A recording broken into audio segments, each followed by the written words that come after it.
군대에서 식사할 때가 제일 좀 난감하더라고요. 왜냐하면 어, 시- 사람들이 없는 자리에 가서 이렇게 구석에 가서 먹으면 되잖아요. 기도하고.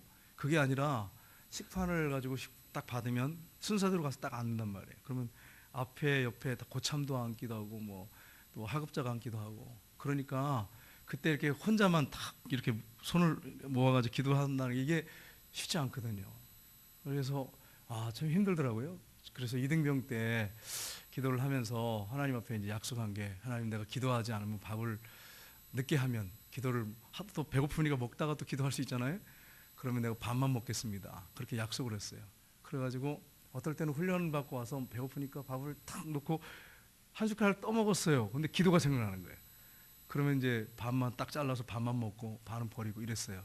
이제 그러니까 이제 기도가 이제 습관이 돼서 할 수밖에 없는 거죠. 그래가지고 이제 기도를 이제 기도하는데 한 번은 기도를 이렇게 하고 눈을 딱 뜨는데 식판이 없어졌어요. 이걸 어디 갔어? 이렇게 찾는데 없는 거예요. 밥이 없네 이러면서 이렇게 하니까 앞에 고참들이 킥킥 그러면서 묻는 거예요. 기도할 때 그걸 고참들이 싹 치워놓은 거예요. 어디 숨겨놓은 거예요. 그래가지고 킥거리면서 무서워요. 그래가지고 뭐 어떻게 하겠어요. 그 밑에 사람이 밥을 좀 주셨으면 좋겠다고 이렇게 하니까 킥킥거리면서 고참이 주긴 주더라고요. 그래서 밥을 먹었어요. 그렇게 하면서 이제 식사 때 항상 이제 기도하는 걸 잊지 않았습니다. 근데 그래도 힘들 때는, 배고프면, 훈련 끝나고 아주 또 어떤 때는 배고픈 날 있잖아요. 그러면 이제 기도를 하기보다는 먼저 한 숟갈 떠서 입에 들어가는 경우가 많아요. 그때는 무조건 반을 잘라서 반은 버리고 그렇게 하니까 이게 기도가 습관화될 수밖에 없더라고요. 그래서 기도 생활을 했는데, 여러분, 우리가 생활 속에서 기도 생활을 꾸준히 해야 되는데 그게 쉬운 게 아니지 않습니까? 이게 습관의 몸이 되면 그 기도 습관 사람은 참 복이 될 텐데, 습관이 안 된 분들은 절망하고 좌절하고 있는 거죠. 기도할 시간에. 그러니까 사실은 참 불행한 것입니다. 여러분, 성경에 보시면 바울과 실라가 복음을 전하다가 매를 맞았습니다. 피투성이가 된 채로 빌립보 감옥에 갇히게 됐습니다. 그런데 그들이 한 게 뭐냐면, 피를 흘리면서 피투성이가 된 채 발에 착고가 채워진 채 그들이 한 것은 하나님을 찬송하고 기도하는 것이었습니다. 그런데 이 언어 성경에 보면 어떻게 되냐면, 이게 계속해서 기도하고 찬양했다. 그러니까 영어 성경, 어떤 성경에 보면 번역이 잘 돼 있는데, 기도를 계속하고 계속해서 찬양했다고 이렇게 진행형으로 번역된 성경, 영어 성경이 있습니다. 이게 번역이 잘 된 거죠. 근데 우리 성경은 그냥 기도하고 찬양 찬미했더니 이렇게 돼 있지 않습니까? 근데 원어 성경에 보면 진행형으로 되어 있습니다. 그러니까 매를 맞았어요. 그리고 착고가 채워졌어요. 그리고 계속 기도한 거예요. 피 흘리고 얼마나 힘들었습니까? 고통스럽겠습니까? 그런데 그 아픈 통증을 생각하지 않고 하나님 앞에 계속 기도하고 찬양 올려드린 거예요. 그 밤이 늦게, 그러니까 새벽이 다가올 때까지 계속 한 거예요. 그럴 때 역사가 일어났습니다. 어떤 일이 일어났습니까?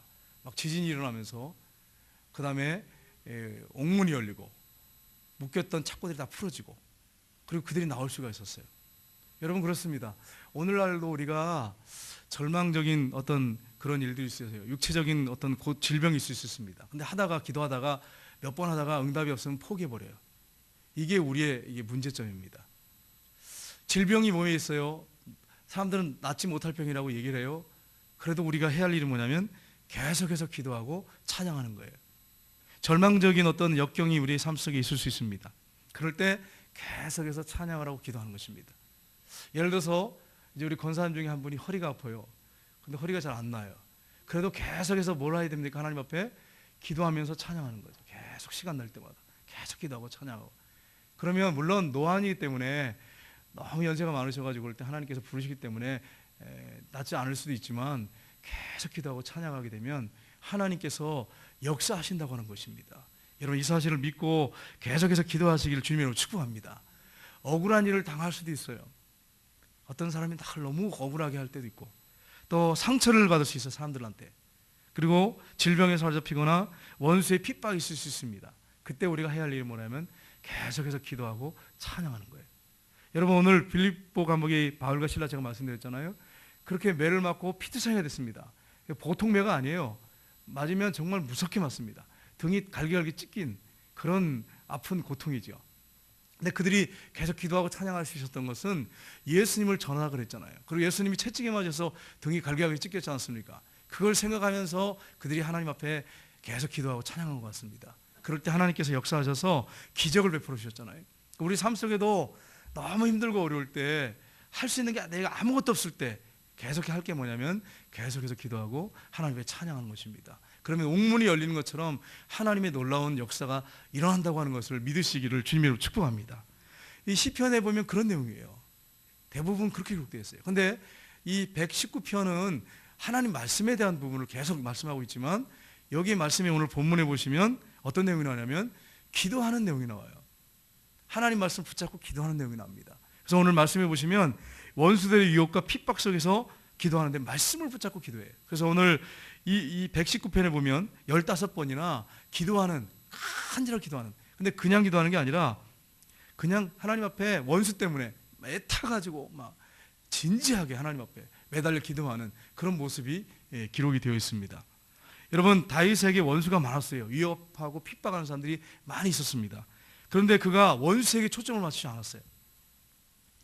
여러분, 어떤 사람이 나를 힘들게 하잖아요. 그 사람한테 초점을 맞추면 계속 그 사람을 묵상하면 어떻게 되겠습니까?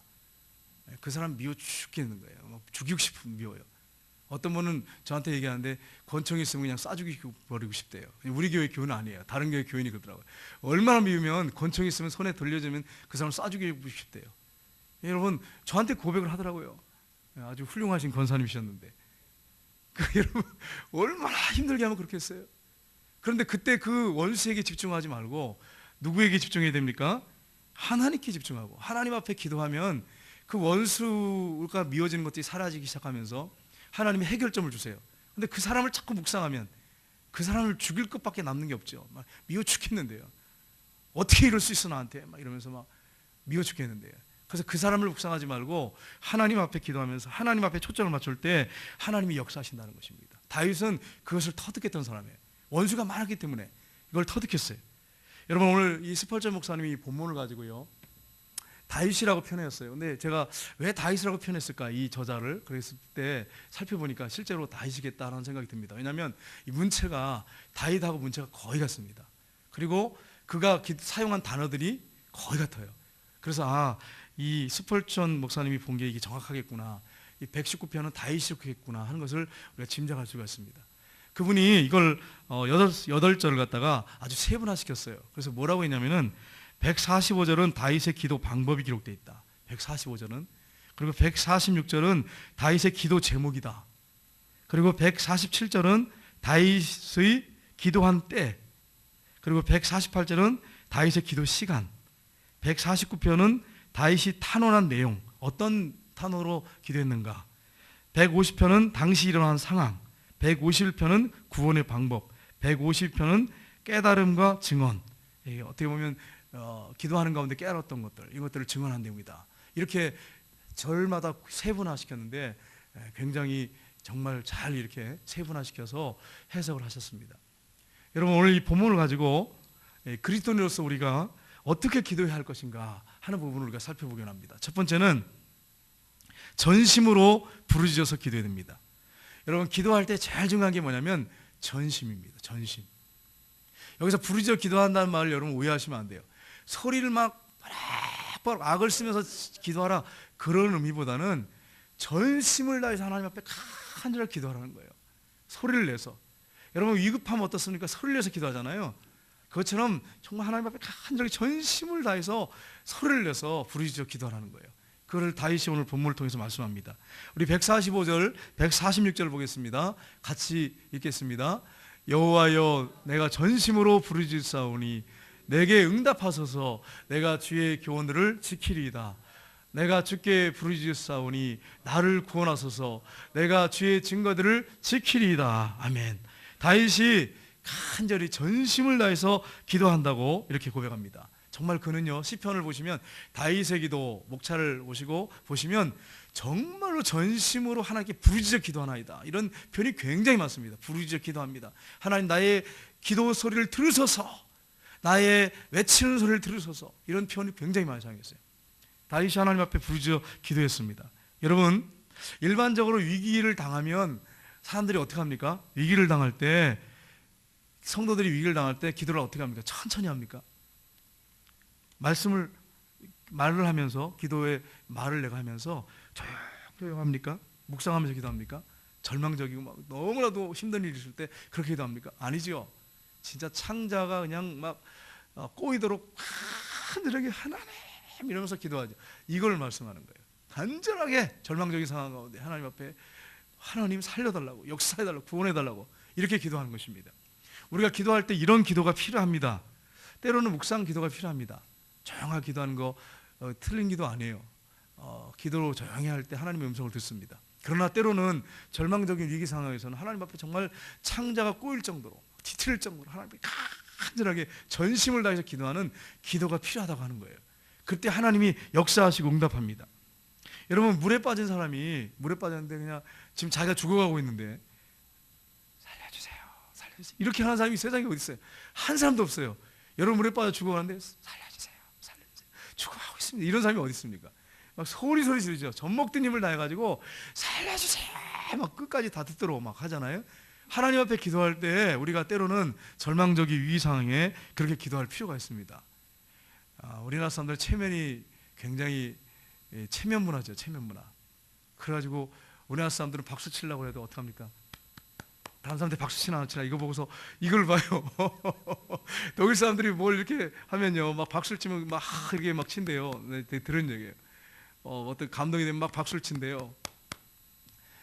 그리고 또 어느 나라는 또 다르게 하고. 근데 우리나라 사람들 박수를 때 이렇게 본다는 거예요. 체면 문화를 해가지고 사람들이 칠 때 이렇게 제대로 치나, 다른 사람 치면 자기도 이제 따라 치는 거죠. 우리나라 체면 문화이기 때문에 보면 눈치를 많이 봐요.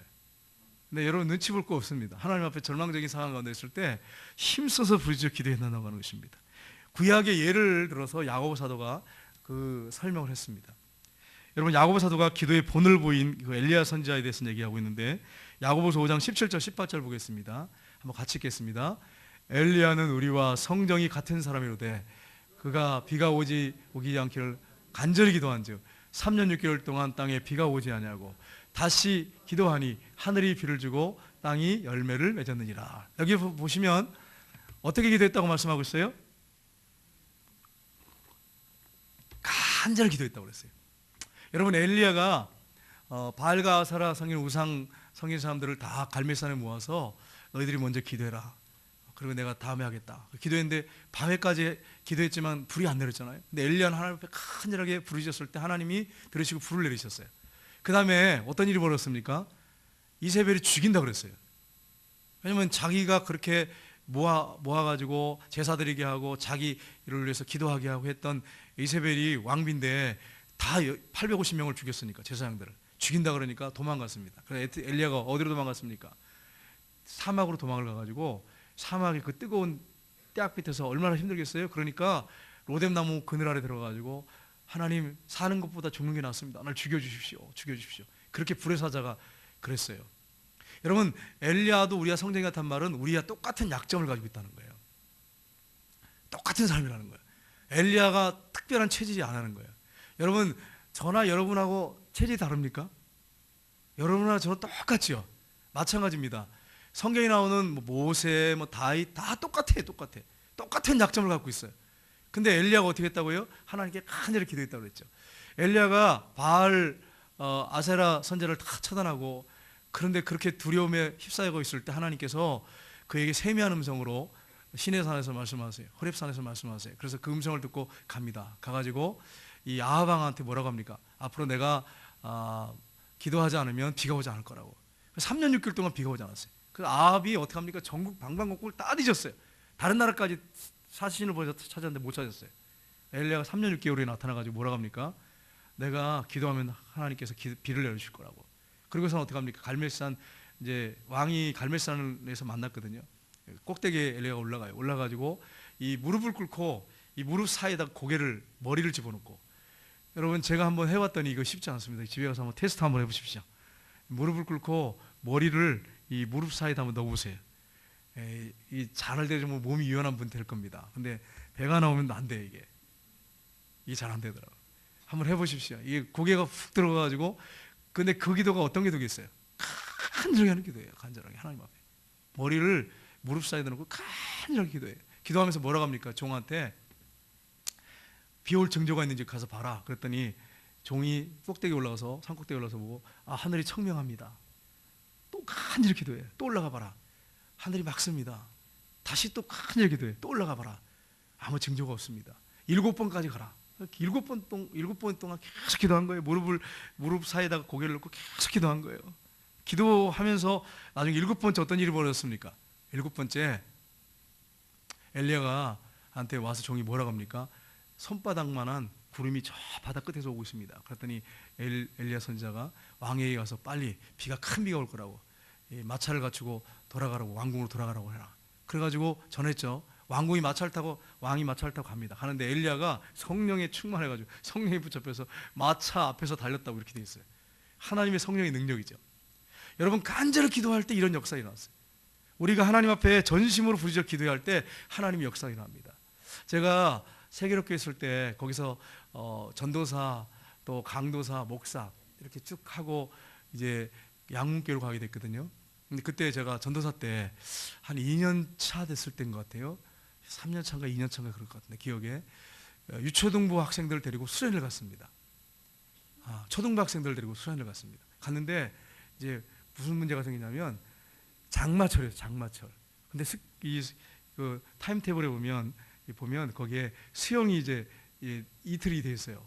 수영이 있고 이제 둘째 날 캠프파이어가 됐단 말이에요. 수영을 해야 되는데 비가 계속 오는 거예요. 장마철이니까. 그럼 어떡합니까? 그래가지고 제가 믿음이 없었어요. 믿음이 없었는데 성경에 엘리야는 우리와 성정이 같은 사람인데 간절히 기도했더니 비가 멈췄고 또 간절히 기도했더니 비가 왔다. 이 말씀이 생각나는 거예요. 성령님이 생각나게 한 거죠. 근데 내 마음에는 믿음이 없었어요. 그래서 얘들아 지금 수영하는 시간인데 수영하러 갈 시간인데 비가 오는데 어떡하냐. 너희들 믿음을 가지고 이거 강조해서 저는 믿음이 없으니까 내가 믿음이 없으니까 믿음을 가지고 하나님 앞에 기도하면 이 본문을 펴놓고 엘리야는 똑같은 성경을 가졌는데 기도했더니 하나님 기도를 안 주셨단다. 기도하자 이랬어요. 그래서 애들을 막 기도시켰어요. 근데 비가 오고 있는데 텐트가 큰 대형 텐트였거든요. 막 기도하는 눈을 떠서 이렇게 보는데 계속 비가 오는 거예요. 한 30분인가를 기도했어요. 같이 애들하고 막 하나님 비 오지 않게 해주세요. 막 기도했어요. 그런데 한 30분 정도, 20, 30분 정도 정확히 시간 안 적었기 때문에 몰라요. 나 20, 30분 기도했는데 비가 뚝 그치는 거예요. 그래가지고 애들이 할렐루야 하면 좋아가지고 나가는 거 밖으로 뛰어나갔어요. 그리고 가서 수영할 때 갔더니요. 하늘에 구멍이 이렇게 보이는 거예요. 아이들이 본 거예요. 하늘에 구멍이 뚫렸는데 동그랗게 뚫렸는데 거기만 비가 안 오는 거예요. 희한하죠? 비가 안 왔어요. 그래서 애들이 나가서 수영을 했어요. 그 저녁이 됐어요. 그 다음날. 근데 또 비가 오는 거예요. 캠프파이어는 이렇게 모닥불 펴놓고 기름 뿌려가지고 불 붙이잖아요. 그런데 얘들아 이게 캠프파이어인데 비가 오는데 이거 어떻게 하면 좋겠냐. 기도하자. 이런 것도 진짜 솔직해요. 그렇게 해놓고 내가 무슨 생각을 했냐면 그때 하나님께서 잠깐 이게 기적을 베푸셨지만 오늘 저녁에 또 기적을 베푸시겠나. 정말 믿음이 없습니다. 전도사가. 그래가지고 얘들아 또 성경을 펴놓고 하나님께서 기도하면 믿음으로 기도하면 응답하신다고 했으니까 기도하자. 그래서 또 기도를 시켰어요. 근데 진짜로 한 2, 30분 기도했는데 비가 멈춘 거예요. 그래서 저녁에 캠프파이어를 했어요. 캠프파이어를 다 마쳤어요. 그리고 이제 수련을 마치고 돌아오는데 여자애가 그 여자 학생이 아이가 이러는 거예요. 목사님 저는 하나님의 살아계심을 봤습니다. 이러는 거예요. 그 아이 고백으로 저한테. 그래서 제가 얼마나 부끄럽겠습니까 전도사가. 아이들은 믿음이 있는데 전도사는 믿음이 없어. 참 부끄러웠어요. 물론 제가 약간의 믿음이 있었으니까 본문을 펴놓고 기도하자고 했겠죠. 그런데 설마 성경대로 될까? 이런 마음이 약간 의심이 있는 거죠. 믿음이 있지만 약간 의심이 들어있는 거죠. 그러니까 반신반의한 거죠. 믿음이 전혀 없는 건 아니에요. 약간 있는 거죠. 근데 하나님께서 그렇게 역사하시더라고요. 여러분 그렇습니다. 하나님 앞에 믿음을 가지고 간절히 기도할 때 하나님이 역사하시는데 우리는 너무나 믿음이 없어요. 여러분 성경에 보면 우리가 그런 존재구나 하는 걸 알 수 있어요. 예수님이 많은 기적을 행했잖아요. 많은 기적을 행해서 눈으로 똑똑히 봤어요. 베드로가 물고기 2마리와 버섯떡 5명 5,000명을 직접 봤어. 자기는 수제자니까 그걸 총 감독했단 말이야. 그래서 막 보였단 말이야. 막 나가요 이게. 막 점점 많아지는 거예요. 5,000명 먹고 12강족이 나왔어요. 근데 그날 저녁이에요. 어떤 일이 벌어졌습니까? 예수님이 왕 임금 삼으러 가니까 산으로 올라가서 기도하러 가시고 제자들은 배를 타고 가는데 풍랑이 막 일어났어요. 풍랑이 그래가지고 배가 뒤집힐 정도가 됐어요. 예수님이 그 풍랑 있는 바다를 터벅터벅 걸어오시는 거예요. 그러니까 제자들이 유량하다 막 소리 지잖아요. 근데 그때 예수님이 안심하라 내니 두려워하지 마라. 그러니까 베드로가 예수님 걸 알아봤어요. 그럼 뭐라고 합니까? 마태복음 14장 29절 30절 보겠습니다. 오라 하시니 베드로가 배에서 내려 물 위로 걸어서 예수께로 가되 바람을 보고 무서워 빠져가는지라 소리질러 이르되 주여 나를 구원하소서 하니. 보세요. 베드로 오병이어의 기적을 체험했어요. 바로 낮에 그걸 체험했어요. 낮인데 해가 질 낮에 그때 체험했단 말이에요. 몇 시간 안 됐죠. 근데 그 풍랑이는 바다에 예수님이 걸어오는 걸 봤어요. 놀랬죠. 예수님 주님이라 하면 오게 하십시오. 오라고 하십시오. 와라 그랬어요. 근데 뭐 때문에 빠져들어갔어요? 바람을 보고 무서워서 믿음이 없어진 거예요.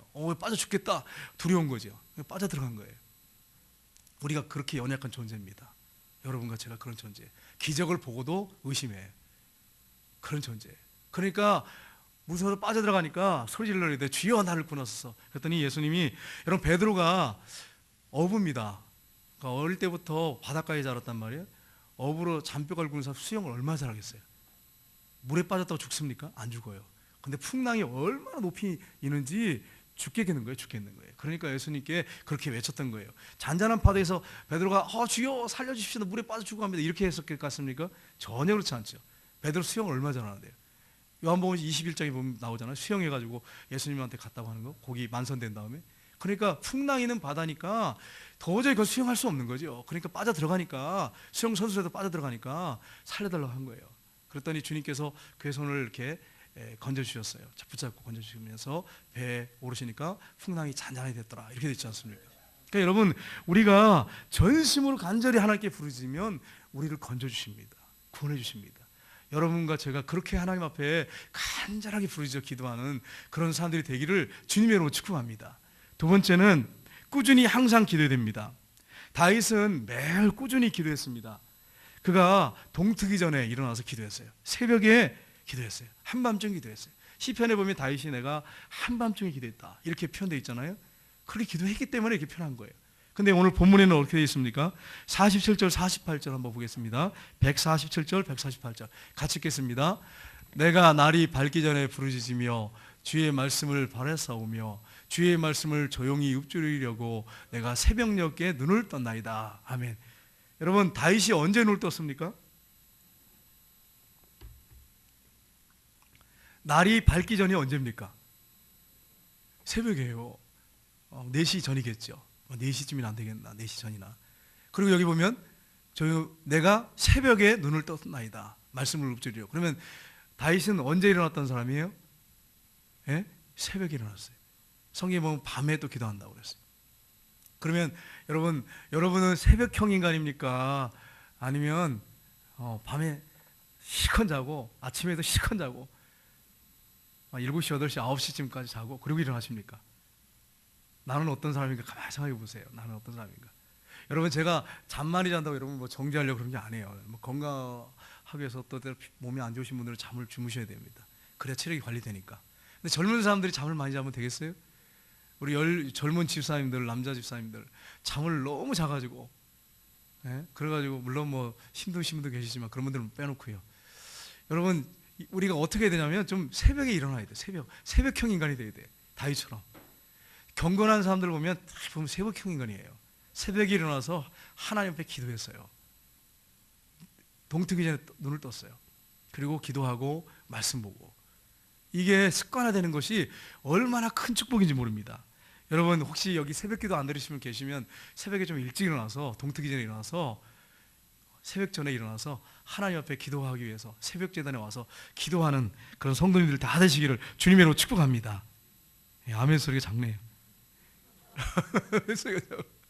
여러분, 새벽에 기도할 필요가 있어요. 연세 드신 분들은 체력이 안 되시는 분도 있어요. 그런 분들한테 제가 무리하게 말씀드리지 않습니다. 그러나 아직 체력이 있는 분들은 일찍 일어나서 기도하셔야 돼요. 그게 여러분에게 큰 축복입니다.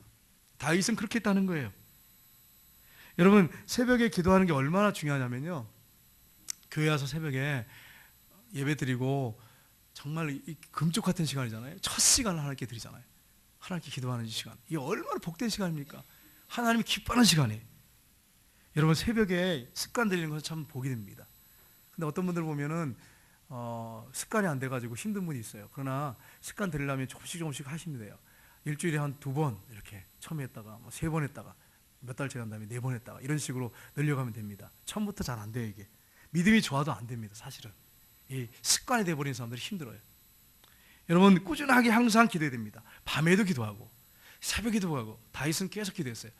여러분 성경에 여러분 그 바울 사도가 뭐라고 말하고 있습니까? 기도에 대해서 쉬지 말고 기도하라. 여러분 우리 믿음의 선배들은요 기도에 대해서 뭐라고 했냐면 기도를 한마디로 표현할 때 영혼의 호흡이라고 그랬어요. 왜 영혼의 호흡이라고 했을까요? 호흡 안 하면 어떻게 됩니까? 죽어요. 그러나 기도는 생명줄과 같다는 거예요. 그래서 여러분 쉬지 말고 기도하라 이 말은 그러면 아무것도 하지 말고 기도만 하라 그게 아니고요. 정해준 시간에 기도하고 그리고 나의 하루의 삶이 계속 기도하는 태도로 기도하는 마음을 가지고 살라는 거예요. 순간순간 기도하며 살라는 거예요. 그게 쉬지 말고 기도하라는 말이에요. 여러분 이게 얼마나 중요한지 몰라요. 그리고 또 어떻게 되겠습니까? 다윗이 새벽녘에 눈을 떴다고 하는데 말씀을 묵상하기 위해서 새벽에 이렇게 새벽녘에 눈을 떴다고 다윗이 고백을 하고 있습니다. 여러분 젠슨 목사님이라고 하신 목사님이 계시는데 이분은 성경 묵상에 능통하신 분이에요. 성경을 묵상하면서 기도하는 목사님이세요. 근데 이분이 자기의 과거의 체험을 자기의 그 옛날의 삶을 이야기를 했어요. 뭐라고 얘기했냐면 이런 얘기를 하셨어요. 이분이 초등학교 때부터 음란 서적을 읽고 사진을 이렇게 봤다는 거예요. 음란 사진. 그러면서 이걸 또 초등학교 때부터 친구들한테 보고서 다 읽고 판매했대요. 그러면 이 친구는 나중에 어떻게 되겠습니까? 여러분 생각해 보세요. 뻔한 거죠. 그렇게 계속 초등학교 때부터 그랬대. 이걸 보고 음란한 서적을 보고 그림을 보고 사진을 보고 이걸 자기가 보고서는 팔았다는 거예요. 돈을 주고 친구들한테. 그러면서 점점 성장하면서 이분이 어떤 직업을 갖게 되겠어요, 여러분? 포르노 사업에 손을 댔어요. 포르노 사업을 하는 거예요. 맨날 그랬으니까 음란물 보고 팔았으니까 친구들한테 포르노 사업에 손을 댄 거예요. 돈을 벌기 시작했어요. 얼마나 돈을 많이 벌었겠습니까? 근데 이분이 어떤 전도자를 통해서 전도를 받게 되고 예수님을 영접하게 됐어요. 그래서 너무너무 감격스럽죠. 삶이 바뀌었죠. 삶이 바뀌면서 포르노 사업 다 정리했어요.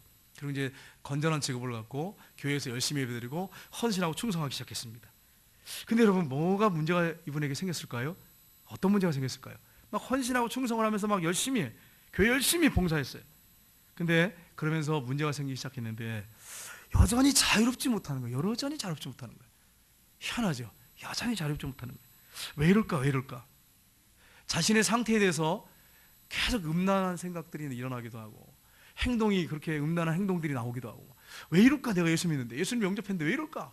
고민하면서 그분이 뭐라고 얘기했냐면 이런 얘기를 했습니다. 생각을 뿌리면 행동을 거두고 행동을 뿌리면 습관을 거두고 습관을 뿌리면 성격을 거두고 성격을 뿌리면 운명을 거둔다. 이런 말을 이분이 하셨어요. 그러니까 여러분 계속 음란물을 보았단 말이에요. 그리고 판매했단 말이에요. 이게 이분이 생각을 뿌리니까 결국 어떻게 했어요? 결국 음란한 성격을 형성한 거예요. 그러니까 이게 자유롭지 못하는 거예요. 신앙생활 열심히 하는데 획기적인 변화는 있었지만은 자유롭지 못하는 거예요. 왜요? 그 내면 깊숙이 뿌리 깊은 음란한 것들을 계속 봤던 이게 계속 있었기 때문에 습관이 되어 있었기 때문에 벗어나기가 너무 힘든 거예요. 여러분 여기서 벗어날 방법이 뭐가 있겠어요? 그래서 이분이 너무 괴로웠어요. 그래가지고 이분이 기도하고 또 기도하고 신학을 하는데도 이게 자유롭지 못한 거예요. 그래서 고민하면서 기도하면서 그래서 나아가는데 하나님께서 놀라운 은혜를 베푸셨어요. 그래서 그분이 이제 한 게 뭐냐? 날마다 말씀을 붙잡고 묵상하기 시작했어요. 그 다음에 한 게 뭐냐? 말씀 묵상하면서 메모하면서 이 말씀을 내가 어떻게 적용할 것인가, 실천할 것인가 이렇게 쓰기 시작하는 거예요. 그러면서 말씀을 묵상을 매일 하는 거예요. 묵상하면서 여기서 감동이 되는 것들을 찾아가지고 오늘 삶에 어떻게 구체적으로 적용할 것인가 쓰고 적용하고 실천하고 이렇게 하기 시작하면서 놀라운 일이 일어나기 시작했어요. 이제 자유롭기 시작하면서 점점 영적인 삶에서 승리하는 삶을 살면서 놀라운 역사들이 막 일어나면서 하나님이 함께 하신 걸 체험하고 그리고 그가 변화된 삶을 사는 것을 묵상하는 책을 갖다 기록하고 묵상을 해야 된다. 하나님 말씀 묵상이 얼마나 중요한지 모른다. 이걸 강조하면서 책을 쓰시고 이런 일이 벌어지기 시작했습니다. 여러분 여기서 우리가 기억할 게 하나 있습니다. 그게 뭐냐면 우리가 어릴 때부터 성장하면서 성숙하면서 계속 우리가 습관이 된 게 있어요. 습관, 좋지 않은 습관. 예를 들어서 어떤 사람이 TV를 보는 습관이 이렇게 들여진 사람도 있잖아요. TV를 늘 보는 사람, 하루에 3시간, 4시간, 5, 6시간, 7시간씩 보는 분도 있잖아요. 하루 종일 보는 분이 있고, 이 습관이 돼버렸어요. 그리고 어떤 분들은 어떻습니까? 어떤 분들은 동영상, 요즘에 스마트폰이 있으니까 동영상 보는 습관, 핸드폰 보는 습관, 이게 아니 몸에 배버렸어. 이게 그러면 어떻게 될까요? 계속 습관이 돼버리면 이제 이분이 말씀하신 거예요. 목사님 말씀하신 것처럼 생각을 뿌리면 행동을 거두고, 행동을 뿌리면 습관을 거두고, 습관을 뿌리면 성격을 거두고, 성격을 거두면 운명을 결정한다는 거예요. 그러면 신앙생활 하는데 신앙생활에 발전이 있을까요? 없을까요? 발전이 없죠. 성숙이 없는 거예요. 그래서 여러분, 우리가 보는 거, 듣는 거, 이거 참 조심하셔야 돼요. 아무것도 안 해, 뭐 보는 거, 듣는 거, 이까짓 거 가지고 그러시면 안 돼. 이게 내면 깊이 계속해서 자리 잡아요. 뿌리를 내려버린단 말이에요. 그러면 신앙생활 열심히 하려고 해도 안 되는 거예요. 제대로 안 되는 거예요. 그래서 여러분, 우리 초등학교 다니는 우리 부모님들, 아이들 뭘 보는지 검토하셔야 돼요. 애들이 뭘 보고 있는가. 그냥 틀어주고 애들이 자꾸 시끄럽게 하고 울고 막 그러니까 이거 봐 틀어주고, 이런 식으로 계속 습관화들이고 애들 계속 보가지고 나중에 이것이 내면화되고 이게 뿌리가 내려 버리면 애들 신앙생활, 예수 믿고 신앙생활 할 때 얼마나 문제를 많이 일으키겠습니까? 벗어나지 못해서 얼마나 갈등하겠어요. 예수 믿어서 분명히 내가 바른 삶을 살아야 되는데 그게 안 돼. 얼마나 힘들겠어요. 그래서 여러분이 잘 검토하셔서 볼 수 있는 것들을 볼 수 있도록 해줘야 돼요. 우리 중에는 혹시 TV를 많이 보고 성경을 전혀 안 보시고 TV를 맨날 TV만 봐. 맨날 거기에 익숙해져 있어요. 그러면 TV에서 보고 듣는 것들이 나의 인격을 형성해요. 인격을 형성해요. 그러면 어떻게 됩니까? 이게 운명을 결정한단 말이에요. 얼마나 무섭습니까? 그래서 우리가 습관을 들여야 될 게 뭐냐면 하나님 말씀을 묵상하고 암송하고 이걸 삶에 실천하고 이런 것들 훈련을 계속해야 됩니다. 이 목사님이 계속 하니까 놀라운 것은 변화가 일어나기 시작하고 내면에 이런 불편한 것들이 다 제거되면서 결국은 승리하는 신앙생활을 했다, 이렇게 고백을 했어요. 신앙생활을 계속 신앙생활하는데 승리하더라는 거예요. 그걸 고백했어요. 그러니까 여러분, 우리가 어떻게 신앙생활을 될지를 아주 이 목사님이 잘 보여주고 있습니다. 나는 지금까지 어떤 모습으로 신앙생활을 했는지를 한번 점검을 해보십시오. 어떤 모습으로. 만약에 내가 잘못된 습관이 형성되어 있다면, 잘못된 것들을 보고 만약에 그렇게 했다면 빨리 이걸 해결해야 됩니다. 스마트폰 여러분 보는 거, 이거 습관 들이면 안 돼요. 이게 나중에 여러분이 계속 이렇게 되면 나중에 운명을 결정해요. 운명을 결정해. 이게 얼마나 무섭습니까? 그래서 여러분이 우리가 하나님 말씀을 어떻게 대해야 할 것인가, 다윗이 우리에게 아주 잘 보여주고 있습니다. 그리고 세 번째는 성경 말씀대로 하는 기도를 드려야 됩니다. 그리고 본문에 보면 성경대로 하는 기도가 가장 훌륭한 기도라고 하는 것을 잘 보여주고 있습니다. 우리 149절, 150절 보겠습니다. 같이 읽겠습니다. 주인의 인자하심을 따라 내 소리를 들으소서. 여호와여, 주의 규례를 따라 나를 살리소서.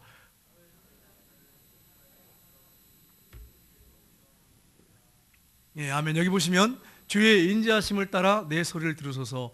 여호와여, 주의 규례를 따라 나를 살피소서. 늘 말씀을 묵상하는 거죠. 그 말씀을 따라 나를 살피소서. 악을 따르는 자들이 가까이 왔사오나 그들은 주의 법에서 머니이다. 나는 말씀을 붙잡고 지금 뭐하고 있어요? 하나님 앞에 묵상하면서 기도하고 있는 거죠. 이것을 지금 보여주고 있습니다. 여러분, 하나님의 말씀을 묵상하면서 기도하는 게 얼마나 큰 축복을 가져다 주는지 모릅니다. 그래서 여러분, 성경을 펴놓고 묵상할 때 거기 기도 제목이 나와요. 성경을 그냥 읽는 것으로 여러분 만족하지 마시고 성경을 읽다가 감동이 되는 구절들이 있어요. 그러면 그 말씀을 붙잡고 뭐 하시면 되냐면 기도하시면 돼요. 그러면 기도가 깊어지기 시작하고 능력 있는 기도를 드릴 수 있어요. 물론 우리가 기도하다가 말씀이 생각나면 말씀을 가지고 기도해야 되겠지만, 말씀을 읽다가 기도가 떠오르면, 감동이 되면 이 말씀을 붙잡고 기도해야 된다는 거예요. 다윗은 그렇게 했다고 하는 것을 아주 잘 보여주고 있습니다. 여러분, 아이언 사이드라고 하는 목사님이 계세요. 이분이 젊을 때, 목사가 되기 전에 신학을 하면서, 이분이 어떤 연세가 많은 신자인데, 앤드류라고 하는 신자인데 폐결에 걸려서 이제 임종이 얼마 안 남은 그 신자를 찾아갔어요. 신방이 아니고 그냥 방문한 거죠. 청년이니까 방문을 했어요.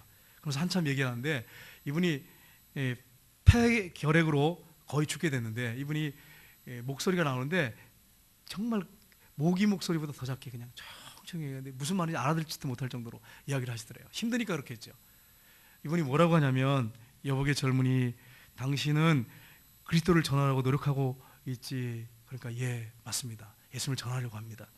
그랬더니 하나님 말씀에 관해서 한번 나하고 얘기해 보지. 그러더니 성경을 딱 펼쳤어요. 이 목사님이 펼치고 한 장 한 장 설명하기 시작했어요. 한 장 한 장 설명해 나가기 시작했어요. 근데 놀라운 것은 얼마나 은혜가 되는지 막 눈물이 막 쏟아지기 시작합니다. 감격이 돼서 말씀이 이렇게 좋은 건가? 이렇게 꿀보다 단 건가? 막 말씀이 너무너무 좋은 거예요. 들으면서 그 개미보다 작은 목소리로 이렇게 설명을 하는데 은혜를 받은 거예요. 은혜를 받아가지고 얼마나 은혜를 받든지 눈물을 출출 흘리면서 감동이 돼가지고 잠 깨라 그런 것 같습니다. 죄송합니다. 이게 넘어져가지고 그래서 얼마나 막 눈물이 쏟아지는지 막 감격이 되는지. 그래서 이 청년이 물어봤습니다. 이 아이언 사이드 목사님이 물어봤습니다. 그런 진리를 어디서 깨닫으셨습니까? 어떤 책에서 그런 내용이 있습니까? 그 책을 좀 추천해 주십시오. 어떤 신학교에서 배우셨습니까? 어떤 대학교에서 배우셨습니까? 그러면서 질문을 했어요. 근데 이분이 뭐라고 했냐면 이런 얘기를 했습니다. 나는 작고 초라한 집에 바닥이 진흙바닥인데, 집이 얼마나 가난하면 진흙바닥이었어요? 그런 바닥에 무릎을 꿇고 나는 몇 시간씩 하나님 앞에 기도했다네. 그리스도를 나의 영혼에 보여달라고, 말씀을 나의 마음에 보여달라고 성령님께 간절히 기도했다네. 몇 시간씩 그 진흙 같은 바닥, 가난한 집이에요. 초라한 집, 거지 같은 집, 거기에 무릎을 꿇고 그렇게 기도했다는 거예요. 무릎을 꿇고 몇 시간씩. 그러면서 이분이 하는 말이, 성령님은 세상에 그 어떤 신학교나 대학교에서 배울 수 있는 진리보다 더 많은 진리를 그곳 무릎 꿇는 그 진흙바닥에서 나에게 가르쳐 주셨네. 이렇게 표현했어요. 그래서 이분이 그 다음부터 정신을 차리고 정말로 무릎을 꿇고 성령님께서 가르쳐달라고, 성령님께서 스승이시지 않습니까? 가르쳐달라고 무릎 꿇고 몇 시간씩 진지하게 기도하면서 이분이 굉장한 진리를 발견하고 은혜 받고 훌륭한 목사님이 되었어요. 이번 이 아이언 사이드 목사님 굉장히 훌륭한 목사님이세요. 여러분, 오늘날 신학교나 물론 일반 대학에서 배우는 것들을 무시하는 게 아니에요. 배우는 게 필요하겠죠. 근데 영적인 진리는 영적인 것을 분별하는 거예요. 육적인 것은 육적으로 분별되죠. 성경이 분명히 말씀하고 있어요. 성령에 속한 것, 영적인 것은 육적으로 깨닫거나 이걸 알 수가 없다는 거예요. 여러분, 성경을요 육적으로 읽기 시작하면 어떤 일이 벌어지냐면 율법적인 사람이 됩니다. 사람들 자꾸 정죄해요. 그거, 이 말씀을 가지고 말씀을 보고서 은혜 받고서 내가 변화돼야 되는데 자꾸 이걸 갖다가 사람들한테 들이대는 거예요. 아내한테 들이대고 남편한테 들이대고 어떤 집 여집사님한테 들이대고 권사님한테 들이대고. 이 성경은 어떤 사람에게 들이대라고, 저 사람이 이렇게 바뀌어야 되는데 이렇게 들이대라고 주는 말씀이 아니라 내 내면이 바뀌고 내 언어와 행동이 바뀌고 그렇게 하라고 주신 말씀이잖아요. 그런데 이걸 성령님의 도움이 않고 성령님이 스승이 되셔서 가르쳐주는 그런 말씀으로, 성령님 깨닫게 하는 말씀으로 듣지 않으면 율법적인 사람이 돼요. 그래서 자꾸 사람을 이거 가지고 비교하고 평가하고 판단하고 그래요. 이게 얼마나 무섭습니까? 그래서 성령님의 인도를 받는 것이 참 중요해요. 성령님께서 가르쳐 주시는 것이 참 필요합니다. 여러분, 우리나라에 유명한 그런 부흥을 일으키신 분이 계세요. 근데 그분 내가 이름을 말씀드리지 않겠습니다. 이분이 어떤 학생이 찾아갔어요.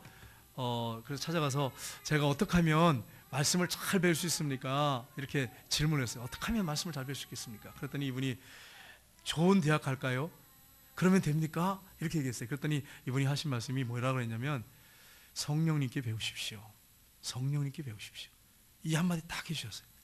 세상적인 대학이나 여러분 신학교를 무시하는 게 아닙니다. 여러분 오해하지 마세요. 그런 게 아니라 하나님 말씀을 진리를 제대로 깨우치려면 성령님이 스승이시니까 그분께 배우라는 거예요. 맞습니다. 그분께 배울 때 놀라운 역사가 일어나요. 아저 톨이라고 하는 목사님이 계세요. 그분이 책을 많이 쓰셨어요. 근데 그분이요 초등학교도 못 나오신 분이에요. 아저 톨이라고 하는 목사님, 초등학교도 못 나왔어요. 근데 이분이 늘 한 게 뭐냐면 성경을 펴놓고 무릎을 꿇고 묵상하는 거예요. 묵상하면서 성령님께 이 말씀을 깨닫게 해달라고 하는 기도를 날마다 드린 거예요. 놀라운 것은 그분이 말씀을 전하면요 번개가 쳤대요. 번개가. 진짜 번개 쳤다는 얘기 아니라 사람들의 심령 가운데 막 충격을 주는 거죠. 왜 그렇습니까? 성령님이 깨닫게 한 메시지를 전하니까 충격이 오는 거예요. 여러분이 정말 영적인 진리를 깨달으려면 성경을 내 힘 가지고, 내 지식 가지고, 내 머리 가지고 막 해석하고 이걸 깨달으려고 하지 말고 진지하게 성령님께 도움을 구하고 그분의 가르침을 받으십시오. 그러면 놀라운 진리를 이 안에서 발견할 수 있습니다. 성령께서 그렇게 가르치세요. 그래서 여러분 다윗도 그런 거 배웠잖아요. 나를 주 앞에서 쫓아내지 마시고 성령을 내게서 거두지 마십시오. 이 기도를 했잖아요. 죄 가운데 빠졌을 때 이 성령님이 가르치신 게 얼마나 중요한지 모릅니다. 네 번째는 믿음으로 기도해야 됩니다. 151절 152절 보겠습니다. 같이 읽겠습니다. 여호와여 주께서 가까이 계시오니 주의 모든 계명들은 진리니이다. 내가 전부터 주의 증거들을 알고 있었으므로 주께서 영원히 세우신 것인 줄을 알았나이다. 여기서 지금 무슨 고백을 하고 있냐면 하나님의 임재를 지금 얘기하는 거예요. 하나님이 가까이 계시는 임재를 나는 지금 느끼고 있다는 거예요. 주의 모든 계명들은 진리이다. 난 이걸 그대로 믿습니다. 하나님의 임재 가운데 하나님 말씀 그대로 믿는 거죠. 믿고 뭐라 하냐면 고백하면서 기도하는 것입니다. 여러분, 믿음의 기도가 얼마나 역사하는지 몰라요.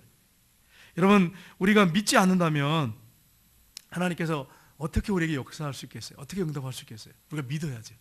믿음 없는 거 도와주실 때도 있지만 때로는 우리가 말씀을 연구하면서 믿음을 가지고 기도할 때 하나님이 크게 역사하세요. 근데 여러분, 이 여기서 말하는 믿음은 큰 믿음이 아닙니다. 큰 믿음이 아니라 겨자씨만한 믿음이에요. 성경이 이렇게 말씀하고 있습니다. 마태복음 17장 20절 보겠습니다. 같이 읽겠습니다. 이르시되 너희 믿음이 작은 까닭이니라. 진실로 너희에게 이르노니 만일 너희에게 믿음이 겨자씨 하나만큼만 있어도 이 산을 명하여 여기서 저기로 옮기라 해도 옮겨질 것이요 또 너희가 못할 것이 없으리라. 겨자씨는요, 씨 중에 가장 작습니다. 제가 전에 어떤 전도사님인가 목사님 기억이 없는데 겨자씨를 몇 알 주셨어요. 이게 귀한 거라면서. 그래서 손바닥을 올려놨어요. 근데 이렇게 숨을 쉬었는데 없어졌어. 그래서 이걸 찾느라고 제가 밑에 엎드려가지고 얼마나 찾지 못 찾겠어요. 21번 제가 이렇게 뭘 하셨는데 없어졌어. 씨앗이 날아가 버린 거예요. 어디로 날아가는지. 여러분, 겨자씨가 그렇게 작아요. 씨 중에 작은 씨예요. 근데 겨자씨만큼 우리 한번 9절을 다시 해볼까요? 9절 한번 다시 보겠습니다. 예, 자, 만일 너에게 만약이잖아요. 너에게 믿음이 겨자씨 하나만큼만 있어도 이 산을 명하여 여기서 저리로 옮기라 해도 옮겨질 것이요 또 너희가 못할 것이 없으리라. 그러면 여러분, 우리가 기도할 때 응답받지 못하는데 우리에게 뭐가 없다는 거예요? 겨자씨만한 믿음이 없다는 거예요. 겨자씨만한 믿음이 없다는 거예요. 뭐 여러분, 우리 생각할 때 무슨 바위만하고 뭐 태산만한 믿음이 있어야 하나님이 기적을 보시고 그렇게 생각하시면 안 돼요. 겨자씨만한 믿음 하나 딱 가지고 있으면 하나님이 하실 거라고 하는 거예요. 작은 믿음이 뭐 거창한 믿음도 아니에요. 하나님께서 내가 기도하면 이거 들어줄 거야. 이런 겨자씨 하나 믿음 가지고 기도하면 하나님이 역사하신다는 거예요. 하나님이 들어줄 거야. 이 기도 하나 가지고 나가면 역사하신다는 거예요. 여러분, 그 맹인이시죠. 유명했던 미국에서 맹인으로 초대 박사 학위를 받으시고 그 가족들이 얼마나 복을 많이 받았습니까? 그분이 뭐라고 했냐면 나는 다른 게 하나도 한 게 없습니다. 단지 이 말씀하세요. 단지 구하라 그러면 주실 것이요. 이 하는 말씀을 나는 붙잡았습니다. 구하면 주신다고 했지 않습니까? 이걸 가지고 이제 맹인이시니까 날마다 믿고 구한 거예요. 구하라 주실 것이요. 이것만 붙잡고 기도했다는 거예요. 근데 놀라운 것은 하나님께서 앞길을 열어주시고 나에게 이런 큰 축복을 주셨다고, 우리 자녀들에게 큰 축복을 주셨다고 책에 그렇게 간증을 하셨어요. 여러분, 그렇습니다. 믿음이 겨자씨만큼만 있으면, 그러니까 믿음 큰 거 하나님 요구하는 게 아니에요. 겨자씨만큼만 있으면, 그래서 어떻게 보면 살아있는 믿음이죠. 큰 믿음만 있으면 기도하면 하나님 역사하신다는 거죠. 오늘 다윗은요, 여호와여 주께서 가까이 계시오니 주의 모든 계명은 진리이다. 하나님의 임재 가운데 믿고 기도한 거예요. 이 믿음이 얼마나 중요한지 모릅니다. 그래서 여러분, 우리가 한 주간 동안 나머지 살 때 우리가 믿음이 있는가 한번 점검해 왔으면 좋겠습니다. 그리고 하나님 말씀을 붙잡고 묵상하면서 나갈 때 여러분의 이 안에 내면의 불편한 것들, 정말 여러분 안에 어떤 잘못된 어떤 생각이나 이런 것들이 다 제거되고 사라져버리고 하나님 말씀으로 여러분이 충만해져서 여러분의 삶이 바뀌고 승리하는 그런 신앙생활을 하시기를 주님의 이름으로 축복합니다. 기도하겠습니다. 하나님 아버지,